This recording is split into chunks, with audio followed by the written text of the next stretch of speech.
I want you to picture a courtroom. And if you're like me or, you watch a lot of legal dramas, you're picturing the fireworks. The big confession on the stand. Exactly. The witness sweating, the lawyer slamming at the table, that whole gasp from the gallery. Yeah. But if you actually talk to litigators, they'll tell you the most devastating witness in a trial uh, often never says a single word, it doesn't cry, it can't get confused, and it never, ever forgets. You're talking about the paperwork. The paperwork, the silent witness. Yeah. Today, we are doing a deep dive into a guide by Dr. Neil Mani Tripathi called Art of Cross-Examination of Documents. And I know documents sounds incredibly dry. Right. Not exactly exciting. But our mission today is to flip that.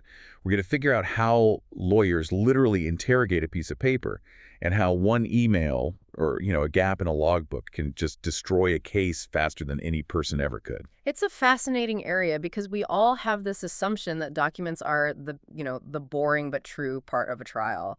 People lie. Paper is fact. But Dr. Tripathi's whole premise is that documents are just as slippery as people. They can be biased, they can be misleading, and you can absolutely trap them in a lie if you just know how to ask the right questions. And that's the thing that hooked me. We treat written words like these static, objective facts, but you're saying we have to treat them more like a hostile witness. Exactly. So before we get into the tactics for tearing a document apart, let's define the battlefield. When the source talks about documents, are we just talking about, contracts and wills? That's the traditional view, for sure. But in modern litigation, the definition is, it's massive. Dr. Tripathi breaks them down into a few buckets, and the distinction really matters. You have your official documents, deeds, government records, that kind of thing. The ones with the fancy stamps. Right. They carry a lot of weight. But then you get into personal documents. And I'm guessing that's where the real drama is? Oh, absolutely. We're talking diaries, letters, and especially emails. The source really emphasizes that this is where the truth often lives because people are just less guarded. Right. When you write a contract, you're performing. You're being careful. You're being careful. But when you fire off an angry email to a colleague at 2 in the morning, you're probably being honest, or at least honest to how you feel in that moment. Yeah, nobody drafts a text message thinking, how will a jury interpret this in 5 years? Yeah. They just hit send. Exactly. And then, of course, there's the whole digital world. Electronic documents, databases, server logs, you name it. And finally, you have expert reports. Okay, what are those? So opinions written by specialists, forensic accountants, engineers, and those are treated as documents that you can cross-examine just like the expert themselves. So the net is incredibly wide. It's everything from a mortgage deed to a Slack message. Okay, so why do they need a special strategy? Why can't you just, read it to the jury and let them decide? Because just reading isn't proof. In a trial, a document really has two main jobs, corroboration or contradiction. It's an anchor. It is. It's an anchor. If a witness says, "Oh, I love my business partner, we never fought," but a document shows he tried to dissolve the partnership 3 weeks ago, well, the document wins. It nails down timelines that human memory just loves to edit. It's the ultimate reality check. But this is where I get a little stuck on the mechanics. I mean, you can't put a contract in the witness chair. You can't stare it down until it cracks. So how do you cross-examine an inanimate object? You do it by attacking its foundation. Dr. Tripathi outlines what he calls the 5 principles. Think of them as the 5 pillars of document interrogation. And if you can knock down even one of these pillars, the whole document can just collapse as evidence. Okay, let's walk through these because this feels like the blueprint. Yeah. Pillar number 1 is authenticity. This is the gatekeeper. Is it genuine? The questions here are technical and they can be brutal. Can you confirm the origin of this? Has this been altered since it was created? And in the digital age, that's huge. Oh, it's massive. A screenshot of a text isn't the text message. It's a picture of a text message. Can you prove it wasn't photoshopped? Can you prove the timestamp wasn't manipulated?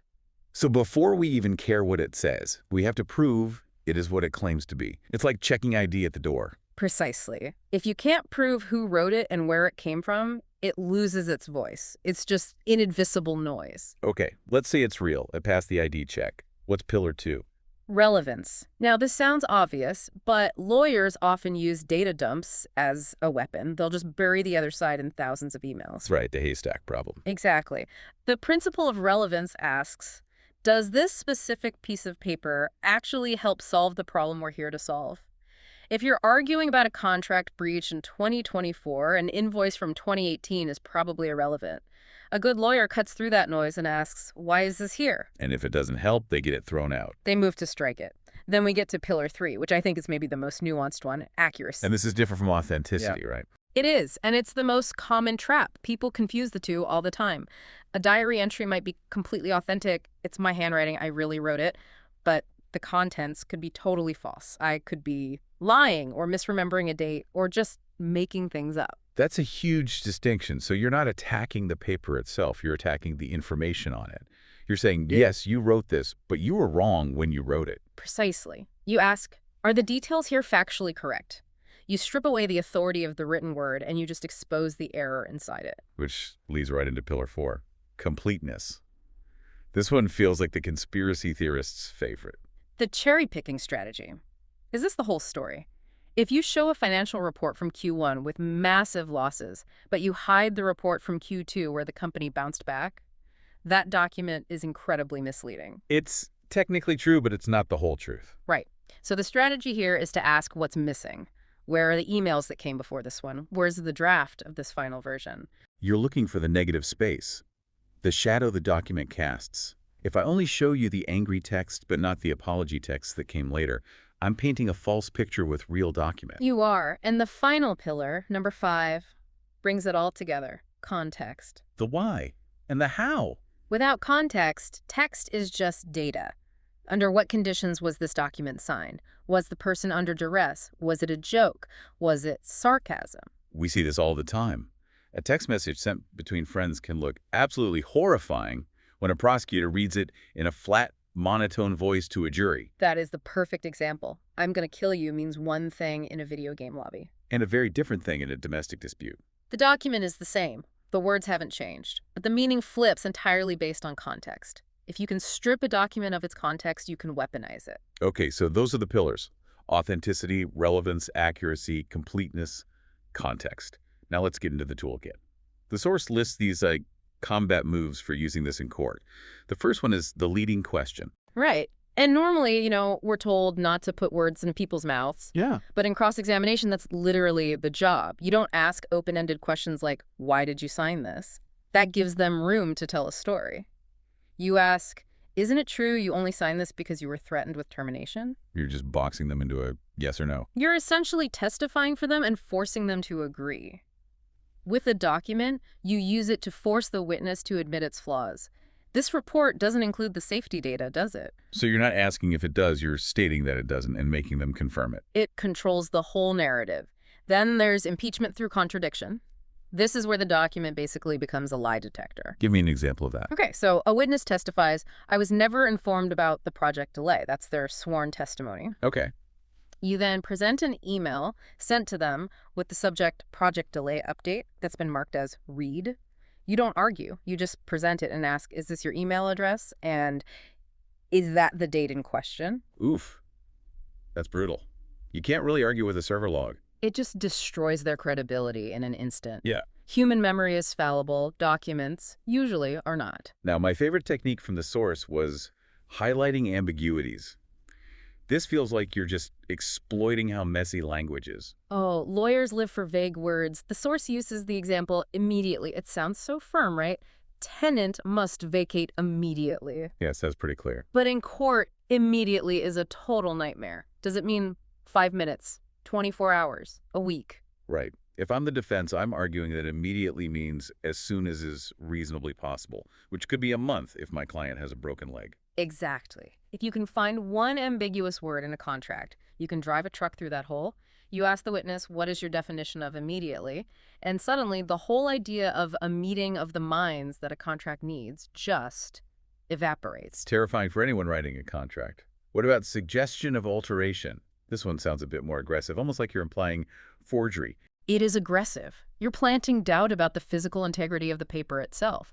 Why does the ink on this signature look different? Why don't the staple holes line up? Even if you can't prove it was faked, if you can make a jury wonder if pages were swapped, You've tainted the evidence. you've tainted it. And finally, questioning completeness.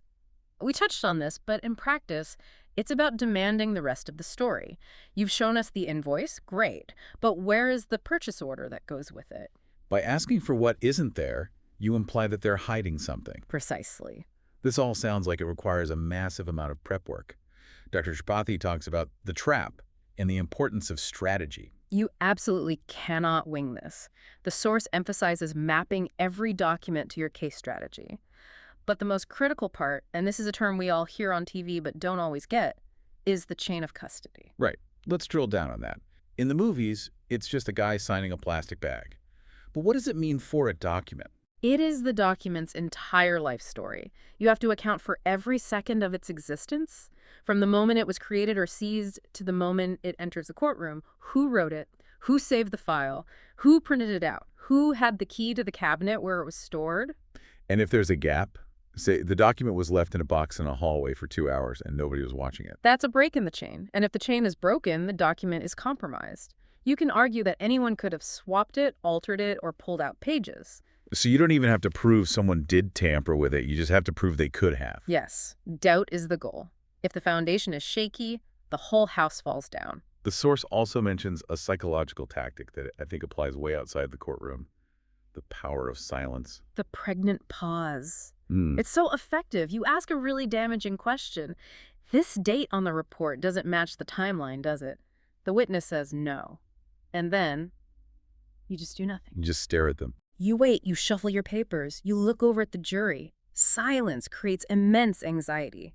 People are conditioned to fill silence, and a nervous witness will often start rambling just to stop it. No, it doesn't match. But you see, usually we don't record the dates until... Hey, boom! They've just admitted on the record that their record keeping is sloppy. They gave you ammunition you didn't even ask for just to kill the silence. That is diabolical. But surely this can backfire. What are some of the pitfalls the source warns about? The biggest one is just boredom, overloading the court. If you fight every single document, every typo, the judge and jury just stop listening. You lose the big picture. If you argue about everything, you're arguing about nothing. Exactly. And the other is emotional bias, getting angry at a document. If a document hurts your case, you can't get mad. You have to get strategic. The second you react emotionally, you validate its power. Okay, let's look at how this plays out in the real world. The source references some huge cases. The one that jumps out, of course, is People v. O.J. Simpson. 1995. The trial of the century. And you know, most people remember the glove or the dramatic testimony. But legal experts point to the defense team's work on the documents as a masterclass.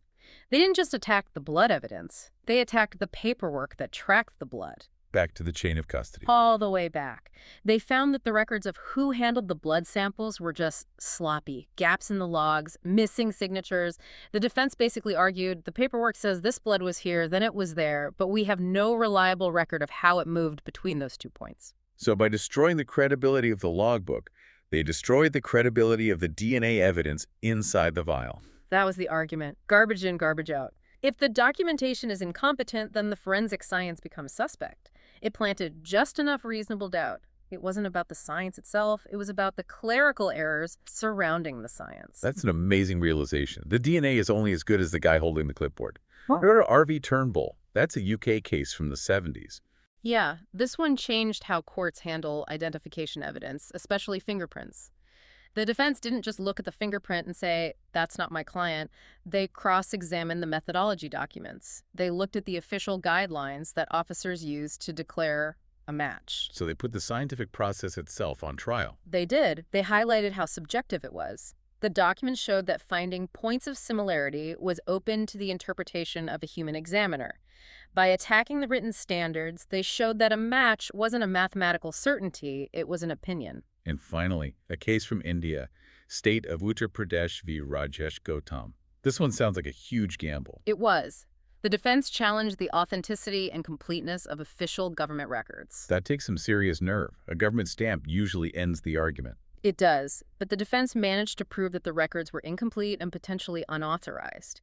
It just reinforces the idea that no document is sacred. Just because it's on official letterhead doesn't automatically mean it's true. So the common thread here is that the lawyers stopped looking at the content of the paper and started looking at the integrity of the paper. That is the fundamental shift. Don't just read the story. Check the binding. Check the author. Check the timestamps. This has been a really intense look at something we usually just ignore. We've gone from, checking for forgery to seeing how a gap in a logbook can let a murder suspect walk free. So what's the big takeaway for our listeners? I think the biggest takeaway is that documents are not truth, they are claims. A document can't defend itself. It needs a credible author, a clear history, and an unbroken chain of custody. And if you can break any one of those links, the silent witness is silenced for good.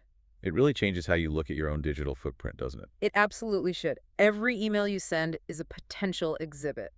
I want to leave everyone with a thought based on that ambiguity tactic we talked about. We live in a world of Slack messages, quick texts, using words like handle it, fix it, soon, whatever. Very dangerous words. The next time you shoot off an email that just says, I'll take care of it, just take 1 second. Imagine a total stranger reading that phrase out loud in a quiet courtroom 5 years from now. Does take care of it mean you're solving the problem legally? Or could it sound like you're burying the body? Because once you hit send, that document is just waiting. And if it's called upon, it will not hesitate to testify against you. On that paranoid but very necessary note, that's our deep dive for today. Thanks for exploring the fine print with us. My pleasure. Keep your paper trails clean. We'll see you next time.